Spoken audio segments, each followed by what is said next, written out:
Bom dia, você que está me acompanhando nesse momento pelo canal IBE Fortaleza ou demais redes sociais, receba um grande abraço da pastora Betinha e meus votos de que a bênção, o cuidado, o amor e a graça do Senhor estejam sobre a sua vida diariamente.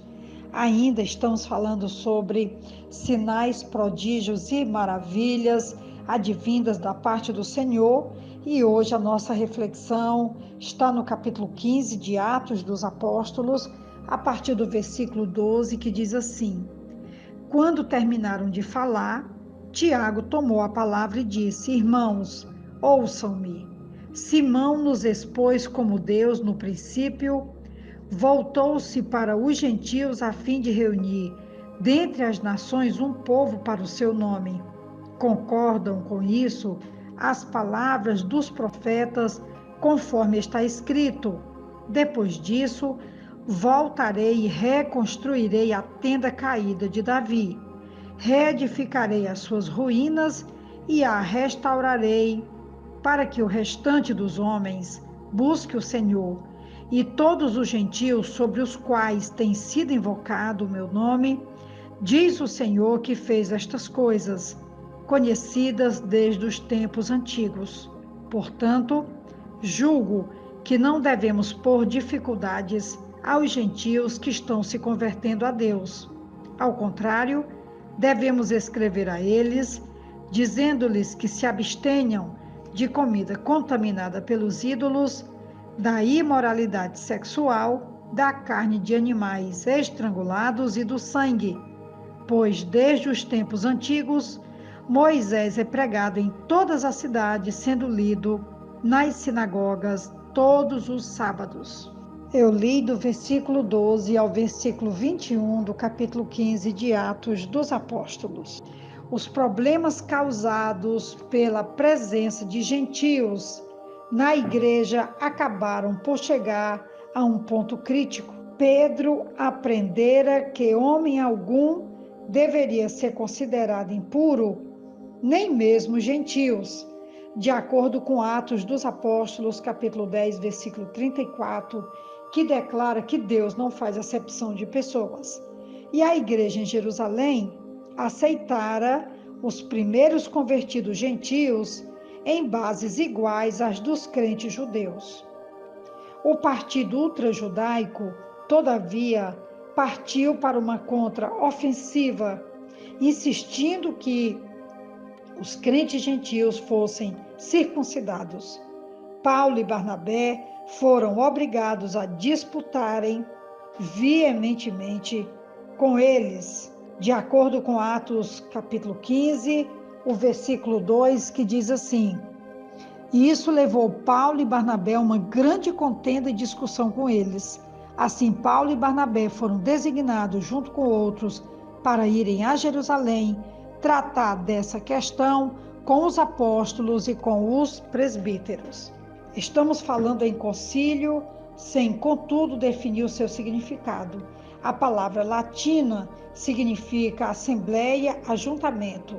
O termo grego usado no Novo Testamento significa estar sentado com, e é empregado 22 vezes em Mateus 5:22 e Atos 24:20. Como podemos perceber, o problema surgiu na atividade missionária, no avanço da igreja sobre o mundo gentílico, e dizia respeito à essência da pregação missionária e da postura evangélica sobre como as pessoas chegam à salvação. Tudo indica que já era uma questão assentada entre os crentes da igreja primitiva, que a salvação decorre da fé sem o concurso das obras. Isso já era pacífico, estava tranquilo, mas o problema do preconceito, da acepção de pessoas, era que realmente era o grande ponto aqui, essa união agora entre judeus e gentios, dentro da mesma igreja, não estava dando certo.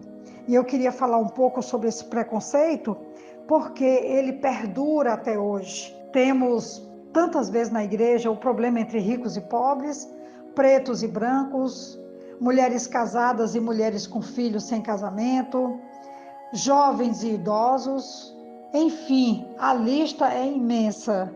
A questão também de homens e mulheres, ainda há tanto preconceito, e eu penso que é de fundamental importância entendermos que o reino de Deus, porque estamos aqui falando de reino de Deus, e o reino de Deus traz para nós sempre uma postura, uma palavra, uma direção e uma resposta. O preconceito nega aos crentes a livre comunhão, impedindo dessa forma o acesso aos dons que Deus tem distribuído por todo o corpo de Cristo. Os diferentes dons e sua variada administração são dados para que todo o povo de Deus possa se fortalecer. Os judeus e os gentios já eram adversários de longa data, quando Deus dirigiu Pedro, um judeu, a ir à casa de Cornélio, um gentio. Ainda que relutante, Pedro obedeceu e foi até aquele lar. Ali, pregou, levou a salvação a toda aquela família gentílica. A família toda creu.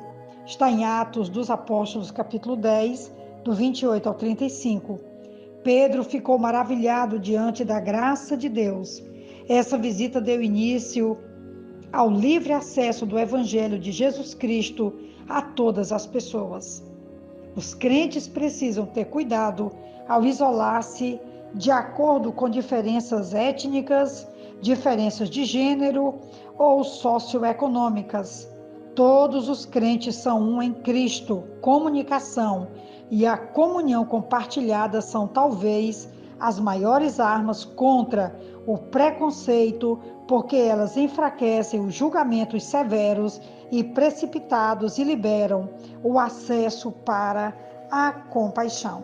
Eu estou lendo isso porque o problema do capítulo 15 está vinculado à questão do preconceito. Os gentios estavam agora sendo alcançados pelo trabalho de Paulo, de Barnabé, e uma nova dinâmica agora começa para que o evangelho chegue a todos os povos até os confins da terra. O capítulo 15 de Atos é uma espécie de divisor de águas, pois nele o apóstolo Pedro, que é mencionado 57 vezes no livro, aparece em cena pela última vez quando ele faz o seu discurso no versículo 7.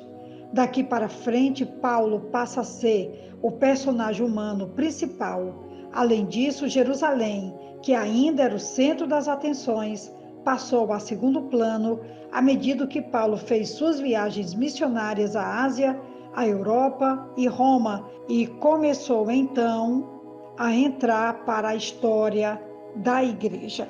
Eu já caminho aqui para a conclusão do áudio dessa manhã, dessa tarde ou dessa noite, qualquer que seja o horário que você esteja me ouvindo, dizendo que ficou acertado que 4 coisas apenas seria exigido dos gentios: abstenham-se de comida contaminada pelos ídolos, imoralidade sexual, da carne de animais estrangulados e do sangue. Mas a salvação viria pela fé e a vida piedosa deveria acompanhar esse grupo para testemunho às nações. Estamos aqui diante de grandes sinais, prodígios e maravilhas, como Pedro vai falar disso de forma maravilhosa. Irmãos, ouçam-me, Simão nos expôs como Deus no princípio voltou-se para os gentios a fim de reunir dentre as nações um povo para o seu nome. Temos aqui esses sinais maravilhosos, que era a chegada dos gentios, e por conta disso nós também fomos alcançados pela graça e pela misericórdia de Deus. Que nenhum impedimento seja tão grande que quem quer que seja possa chegar, ficar, crescer e desenvolver os dons que Deus tem dado para que o seu corpo, o seu reino se estabeleça e se desenvolva de acordo com a sua vontade. Essa é, pois, a reflexão de hoje e o desejo que todo preconceito seja quebrado e o avanço do Evangelho continue sem nenhum impedimento. Que Deus nos abençoe. Aqui quem vos fala é a pastora Betínia, da Igreja Batista Esperança. Eu te envio um grande abraço. Amém.